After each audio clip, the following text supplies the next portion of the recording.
السلام عليكم ورحمة الله وبركاته. دمان مدحدا وزيردا وزير ku-xigeenada agaasimayaasha guud shaqaalaha wasaaradda kulligiin waa assalaamu calaykum waraxmatullaahi wabarakaatu marnaba kulli hadal badan oo halka ka oran maayo xil baa halkan lagu kala wareegaya laakiin halka waxaan ka sheegayaa wasaaradda warfaafinta horta inay tahay wasaaradaha ugu shaqada badan kulli wasiirka cusubna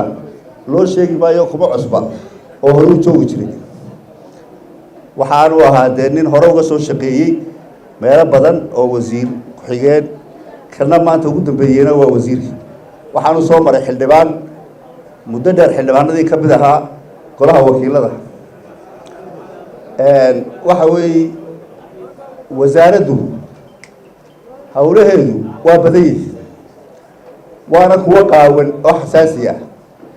wasaaradaha kale hadday wax ka baaqdaan cidna ma ogaato amba wax ka xumaadaan laakiin tan haddii wax yaray ka dhacaan ilbiriqsi ka bacdi baa la ogaanaya marka dhibaatada had iyo jeer wasaaradda warfaafinta jirta ee mar walba laga sheekeeya waa taasu iyo wixii dalka imkaaniyaadka yaallay iyo wixii hor isgaadhay dhibaato kale oo dalka wasaaradda ka jirta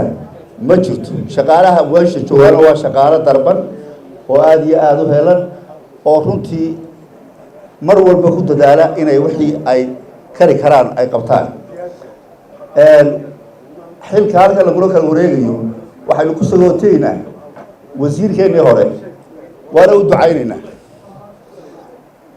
wasiirka cusubna